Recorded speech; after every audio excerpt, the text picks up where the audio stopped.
नमस्कार, मी सर्वांचं स्वागत करतो हवामान अपडेट या आपल्या यूट्यूब चॅनलवरती. मी नेताय जाधव. आपण पाहणार आहोत 28 ऑगस्ट रोजीचा संपूर्ण महाराष्ट्र राज्याचा हवामानाचा अंदाज. सर्वप्रथम मान्सूनची दिशा, याचबरोबर वाऱ्याची सिस्टम प्रणालीबद्दल आपण जर पाहिलं, जो कमी दाब बंगालच्या उपसागरात नेहमी तयार होतात, या कमी दाब तयार झाल्यानंतर ही राज्यामध्ये मात्र त्याचा पाऊस आपल्याला कमी प्रमाणामध्ये पाहायला मिळतोय. जो काय पाऊस पाहायला मिळतो या सिस्टमच्या आणि मान्सूनची जी अक्षरेषा आहे, ती मान्सूनची अक्षरेषा पंजाबचा उत्तर भाग असेल, दिल्ली, याचबरोबर उत्तर प्रदेश, बिहार आणि या कमी दाबापर्यंत विखुरल्या स्वरूपात आहे.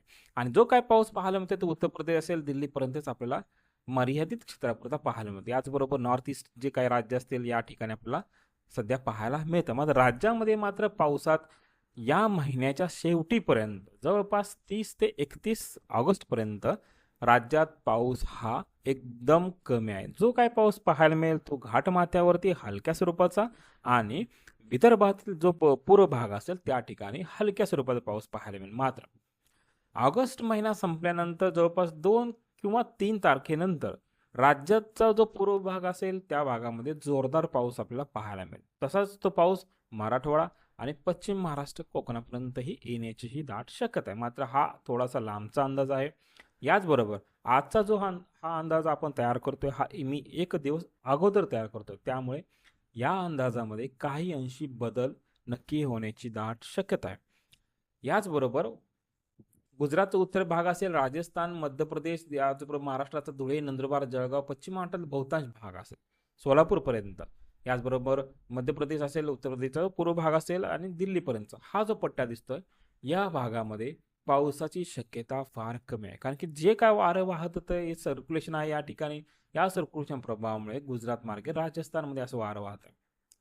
तर या भागामध्ये ढगांची निर्मिती सध्या त्या ठिकाणी कमी आहे. उष्णता मात्र त्या ठिकाणी हळूहळू वाढलेली पाहायला मिळते. मात्र मान्सून माघारी फिरलाय का, तर मान्सून सध्या कोणत्याही भागामधून किंवा कोणत्याही राज्यामधून माघारी फिरलेलं नाही. याचबरोबर येणाऱ्या 24 तासात राज्यात पावसाचा अंदाज जर पाहिला,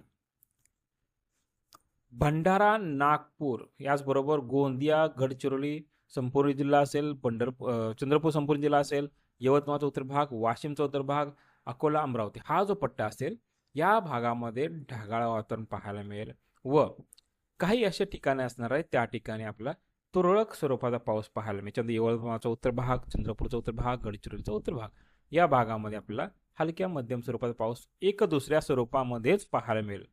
जास्त मुसळधार जोरदार पाऊस मात्र या महिन्याच्या शेवटीपर्यंत राज्यात कुठेही पाहायला मिळणार नाही. याचबरोबर रायगडचा दक्षिण भाग असेल, रत्नागिरी असेल, सिंधुदुर्गचा जो पश्चिमी किनारपट्टीचा भाग असेल या भागामध्येही तुरळक स्वरूपाचा पाऊस पाहायला मिळेल. तसेच घाटमाथ्यावरती म्हणजेच पुणे पासून ते कोल्हापूरचा जो काही घाटमाथा असेल त्या भागामध्ये विखुरलेल्या स्वरूपामध्ये तुरळक एकदम हलक्या स्वरूपाचा पाऊस पाहायला मिळेल.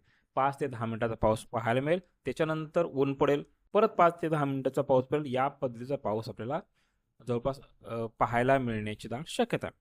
याच्या व्यतिरिक्त कोकणाचा मध्यवर्ती भाग असेल आणि ठाणे, मुंबई, पालघर, कल्याण असेल या भागामध्ये काही अंशी ढगाळ वातावरण पाहायला मिळेल. दिवसातून 1 ते 2 वेळेला हलक्या स्वरूपाची सर येऊ शकते. याचबरोबर पश्चिम महाराष्ट्राचा बहुतांश संपूर्ण भाग, मराठवाडा संपूर्ण भाग, विदर्भाचा बुलढाणा जिल्हा असेल आणि खानदेश संपूर्ण हा संपूर्ण पट्टा हा ड्राय वेदर राहण्याची दाट शक्यता आहे. मात्र ड्राय वेदर राहणारा याचा अर्थ असा आहे का त्या ठिकाणी पाऊसच होणार नाही किंवा ढगाळ वातावरण असेल, तर असं नाही आहे. काही ठिकाणी ढगाळ वातावरणाची निर्मिती होऊ शकते. मात्र जे पाऊस असेल तो पावसाची तीव्रता मात्र एकदम कमी राहण्याची शक्यता आहे. तर हे होतं येणाऱ्या 24 तासाचा हवामान अपडेट आणि ह्या अंदाजामध्ये काही बदल होण्याचीही दाट शक्यता आहे. धन्यवाद.